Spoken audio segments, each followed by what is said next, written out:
Second यार तू sir start अरे उधर का खींचता हूँ यार तुम ये सुनो सर। नमस्कार मित्रों, अभी हमारे कुर्सी पे ले लो ना। दिल्ली प्रदेश के अध्यक्ष आदरणीय श्री आदेश गुप्ता जी ने अपना कार्यभार संभाला।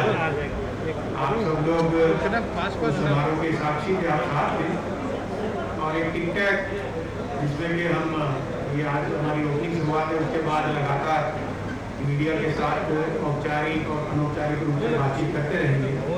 मैं आपके कोई प्रश्न है उसको लेकर आप बात रख सकते हैं और आदरणीय अध्यक्ष सर, दिल्ली में जिस तरह की अभी कोरोना की स्थिति बनी हुई है और पिछले 3 दिन से लगातार सोशल मीडिया पे लोगों की तकलीफें आ रही है कि उनको जो है हॉस्पिटल में एडमिशन नहीं मिल रहा है। कल एक लेडी का ट्वीट आया, वो अपने पिताजी को लेके LNJP गई थी, वहाँ उनको टेस्ट ही नहीं किया और 3 घंटे बाद ट्वीट आया कि उनके पिताजी की मौत हो गई। वैसे ही GTB में कल एक व्यक्ति अपने बेटे को लेके गया रात को, उसको एडमिशन नहीं मिला और सुबह आज उसकी मौत की खबर आई। ये सर जिस तरह की स्थिति बनती जा रही है दिल्ली में, सबसे पहले तो नए अध्यक्ष के नाते आप इसके बारे में क्या सोचते हैं सर? देखिए, ये बहुत दुर्भाग्यपूर्ण है कि दिल्ली सरकार कोविड महामारी संकट को से निपटने में बिल्कुल नाकाम साबित हुई है।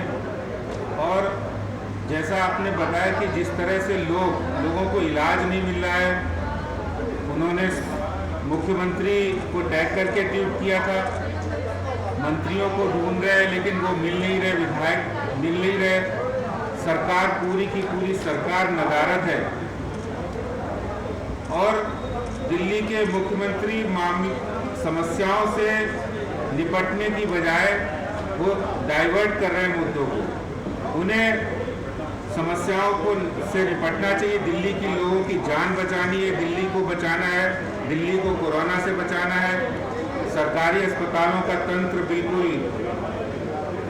फेल हो गया है, प्राइवेट हॉस्पिटल में लूट मार मची हुई है, वहाँ मनमाने दाम वसूले जा रहे हैं। लेकिन दिल्ली के मुख्यमंत्री साहब ट्विटर पर पूरी सरकार चला रहे हैं और कोई सुनवाई नहीं करे। दिल्ली की जनता के अंदर बहुत ज़्यादा रोष और गुस्सा है। मैं इस मुद्दे पर भारतीय जनता पार्टी की ओर से कि दिल्ली के मुख्यमंत्री को और दिल्ली सरकार से ये कहना चाहता हूँ कि हम किसी भी कीमत पर पिछले 2 माह से हम राजनीति नहीं कर रहे थे और अभी भी नहीं कर रहे राजनीति, लेकिन दिल्ली के लोगों की जान बचाने का जो दर्द है हमें साथ देखा नहीं जा रहा है। हमने सेवा का काम का संकल्प लिया है, 1 करोड़ लोगों तक खाना राशन पहुंचाया है, लेकिन आज श्रमिकों को, मजदूरों को, डेली वेजर को यहाँ से पलायन होने पर मजबूर होना पड़ा क्योंकि दिल्ली सरकार ने उनको राशन और खाद्यान्न पहुँचा नहीं पाया है। जिनके पास राशन कार्ड नहीं थे, इन्होंने कहा था कि हम आधार कार्ड के आधार पर उनको राशन देंगे, लेकिन वो राशन भी उन्हें मिला नहीं।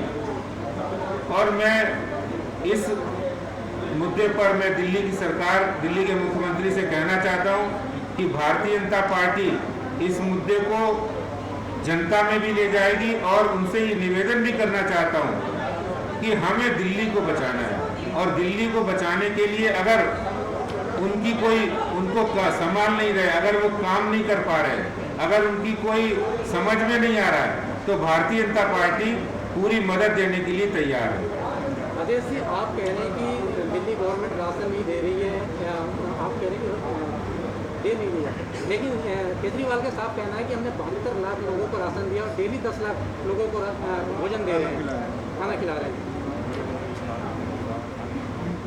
आप ग्राउंड की रियलिटी अगर आप देखें तो उनके जितने भी दावे हैं उनकी ग्राउंड रियलिटी बिल्कुल फेल है। जिस तरह से उन्होंने दिल्ली के अंदर जो 7 अस्पतालों जो ऐप जारी किया और उसके 7 अस्पतालों की जो ग्राउंड रियलिटी है वो निकल के आई है, वो उससे उनकी मंशा जाहिर होती है कि वो क्या कह रहे हैं और क्या वास्तविक हकीकत है।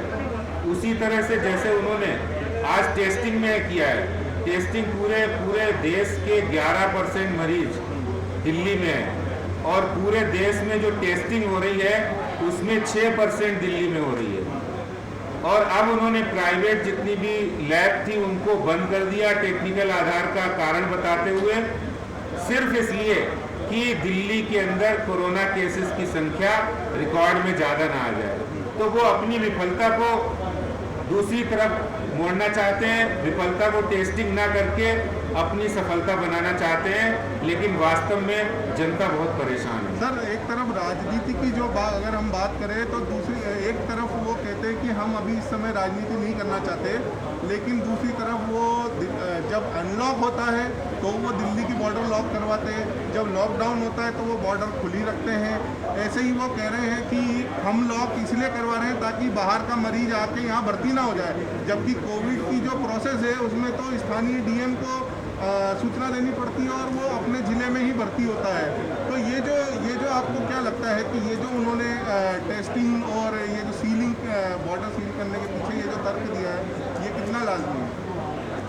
बिल्कुल गलत है। और मैं ये मानता हूँ कि जब लॉकडाउन चल रहा था तब उन्होंने शराब बंटवा दी, शराब बेचने लगे और इतनी भीड़ हो गई वहाँ, लॉकडाउन की धज्जियाँ उड़ी। वो दिल्ली सरकार का ही निर्णय था। तो इस तरह के निर्णय लेकर वो दिल्ली की जनता में परेशानी दे रहे हैं, दिल्ली की जनता को कोई राहत नहीं पहुँचा रहे हैं। और आपको लगता है सर कि ईद के पहले लॉकडाउन को खोल देना या ढील देने से भी कहीं न कहीं मामले बढ़े हैं? उनके मन में हमेशा रहता है कुछ न कुछ तुष्टीकरण की नीति है, जिसके कारण से उन्होंने किया है।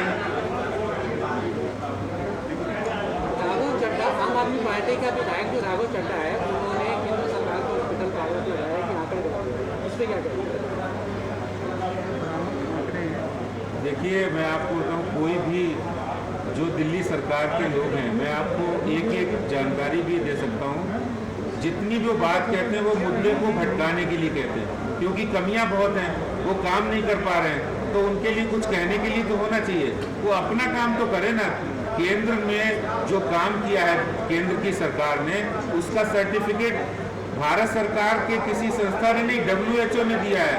विश्व की तमाम संगठनों ने भारत सरकार को अच्छे काम के लिए सराहना की है, और वो ऐसी बातें कर रहे हैं। वो अपना काम करें ना। सर, एक आखिरी मेरा सवाल ये है कि आप लोगों ने राशन और खाने के मामले में लोगों की बहुत सहायता की, लेकिन अब वक्त है लोगों की जान बचाने में मदद करने का। तो बतौर अध्यक्ष आपको चूँकि MCD का भी काफ़ी कामकाज का अनुभव है और ज़मीनी स्तर पर आपके काफ़ी कार्यकर्ता हैं, तो लोगों को इलाज मिल सके, उनकी आप जान बचाने में मदद कर सकें, तो क्या नए अध्यक्ष के नाते आपका जो नया पहला कदम होगा वो क्या होगा सर इस दिशा में? देखिए, हम सरकार को इस मुद्दे पर ज़्यादा से ज़्यादा टेस्टिंग हो, इलाज अच्छा हो, इसके लिए हम उनको मजबूर करेंगे। और मैंने पहले भी कहा कि इस मुद्दे पर अगर केजरीवाल जी से नहीं समझ रहा है तो हम उनकी सहायता देने के लिए तैयार हैं पूरी तरह से। सर, कोरोना वॉरियर के साथ जो जाति हो रही है, चाहे वो म्यूनिसिपैलिटी के सैलरी के हिसाब से या फिर डॉक्टर्स का जो प्रॉब्लम आ रहा है, कई सारी वीडियो आ रही है, उसके बारे में आपका क्या कहना है? बिल्कुल, ये तो उन्होंने पहले दिन से ही कोरोना वॉरियर्स, MCD कर्मियों को कोरोना वॉरियर्स मानने से इनकार किया था। और जिस तरह का भेदभावपूर्ण रवैया MCD से वो इसलिए करते हैं सिर्फ कि यहाँ भारतीय जनता पार्टी की सत्ता है, मैं समझता हूँ बहुत ही दुर्भाग्यपूर्ण है।